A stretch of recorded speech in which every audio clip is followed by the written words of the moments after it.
فيديو مجمع لاكتر حاجة كلنا كستات بنحبها، ان احنا نشتري حاجات جديدة، وخصوصا لما تكون اجهزة، وحركة شير للستيكر دي كده عليها والصوت بتاعها والخرفشة دي متعة والله في حد ذاتها.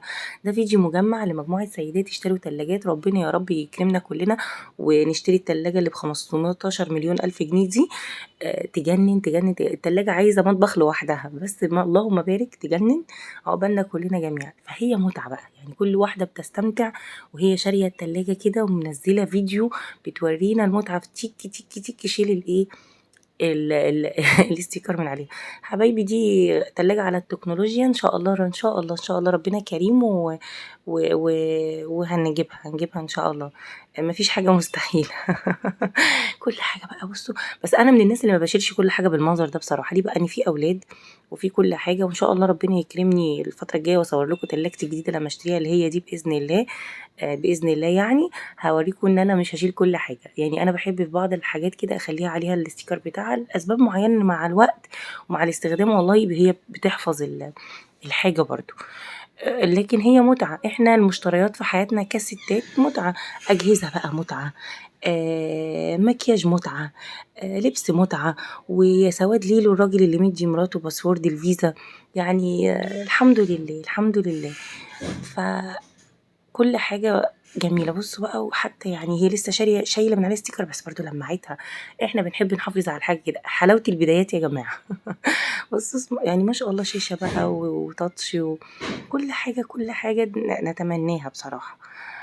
هي ب200,000 جنيه بس مش مشكلة مش مشكلة، مش ما تغلاش علينا. كل واحدة تمنشن الفيديو ده لجوزها، وما تنسوش في الكومنتات تصلوا على النبي وتعملوا المنشن عليه أفضل الصلاة والسلام. هنجيبها حاضر. تيكي تيكي تيكي تيك متعة ان احنا نشيل كده، متعة كل واحدة جايبة تلاجة وبتغيظنا بيها يا جماعة. فاكرة ما عندناش تلاجة؟ احنا عندنا تلاجة والله جميلة، مالها يا اختي؟ واحنا حد لاقي التلاجات دلوقتي؟ ده الاسعار بقت في متناول تجار التلج.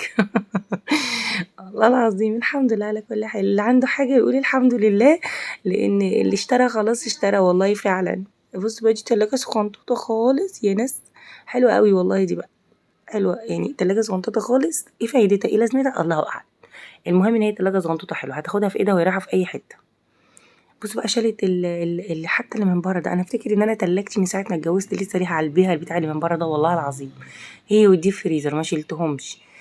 يعني انا حاسة ان هم ابتدوا يتجرحوا دلوقتي، بس بحس ان هم بيحافظوا على الحاجة. ما تنسيش يا حبيبتي المتجوزة تمنشن لجوزها، عشان التلاجة دي مهمة ومن ضمن اساسيات حياتنا، نحن نعشق الاساسيات يعني. بس ما تفتريش عليه قوي. بصوا شايفين التفاصيل؟ ياه بجد بجد تجنن تجنن تجنن، كل حاجة تجنن متعة.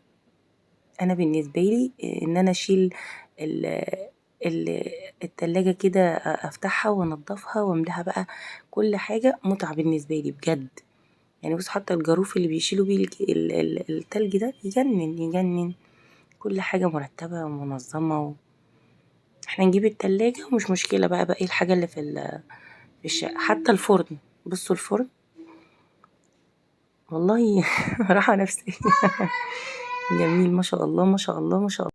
ما تنسيش تعملي منشن لجوزك في الكومنتات.